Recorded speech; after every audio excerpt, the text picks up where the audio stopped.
Hi, I'm Jesse Canty, and this is a story concerning my brother, Louis Canty Jr., who we affectionately call Junior. Well, the doctors thought it was acute appendicitis. I had got off to work one day, and he gave me a call and told me he was at the hospital. So I went up there. He was just sitting across the bed with his clothes on and said that they say my appendix is burst. The doctor walked in, and he told me that it was a common surgery and that he'd do about 4 to 5 of them per week. And it was on a Friday, and he says that your brother probably would be back at work Monday. Nah, no fear at all. I mean, we were sitting there laughing and joking, just talking, waiting till the doctor come in, because I've heard, people getting their appendix taken out. So he was calm, he was cool. So when I left the hospital, I left when they was getting ready to roll him back. Told him I'd see him tomorrow.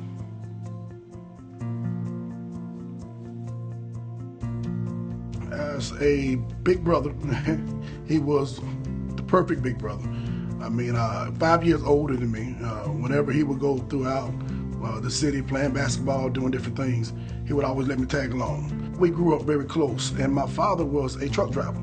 So that means he would spend a lot of time away from home. And that left my big brother as like the second father and the man of the house. So he kind of helped raise me. And then as we grew older and I went into ministry and began to travel the world, different things, and opened up a church, he came along and assisted me, and he was my musician. And man, it was a great musician. Taught himself and became exceptional at it. But one thing about Junior is that he had an ambition and a passion for entrepreneurship. He was always trying to start something. If it wasn't selling insurance, he was trying to open up a gas station. And I made an investment into him so he can open up a daycare inside Westgate Mall. What do you think he'd be proud of you with the rest? Man, he would be proud of me, and he would be right with me. And a great help as well, because he taught me how to cook as well. I went back home. They started taking him to surgery before I left. I told him I'd see him tomorrow when he get out of surgery, when he get recovered fully. And it was probably about 11:30 p.m. that night. I got a phone call from my mom, and she was hysterical, and she was very panicking because they said, get up here to the hospital. I said that something is wrong with Junior and they're gonna have to rush him back into surgery possibly. My mom and my aunt was in the hallway crying, and the doctors came out. And they came out and they began to tell me that they went into the surgery and they was performing everything normal. And they did not know that they had nicked the main artery on one side, but it actually pierced through on the backside. They didn't know that it was pierced on the backside. So they sutured up the front side that he saw, and then they finished the surgery and closed him up, put him back in recovery. Then his body began to go into shock or whatever the situation was, and they immediately went back into surgery again. And that's when the doctors began to explain to us that when they went back and opened him back up, it was blood everywhere.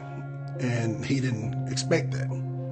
So they fixed that and then closed him back up. But by that time, he had already lost, I think the doctor had said, about 4 pints or something. He lost too much blood. And so they had to give him blood. And they gave him so much that his body went into, I think they call it acid shock, or some type of shock, and began to reject it. And that struggle back and forth went to about Saturday, about noonday. And then a little bit after noon, my brother, he went into shock again, and he died about 1 p.m. Well, after the funeral, I began to look and find different attorneys, malpractice attorneys, that I considered possibly interviewing with, letting them interview me. And Blake was the third.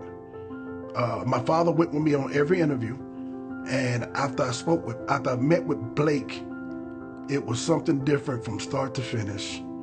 Before he got down to anything with the details of what happened, he empathized and sympathized with my father and I and the family. And my father looked at me and I nodded. I said, I think we found him. And I wasn't wrong. At the second meeting that Blake had already done his homework, He knew more about the case by that time. He began to let me know what we was facing. By dealing with Blake, I understood that surgery a whole lot more. Come to find out after going through, with Blake, found out that he didn't have appendicitis. They thought that it had burst, but they removed his appendix anyhow.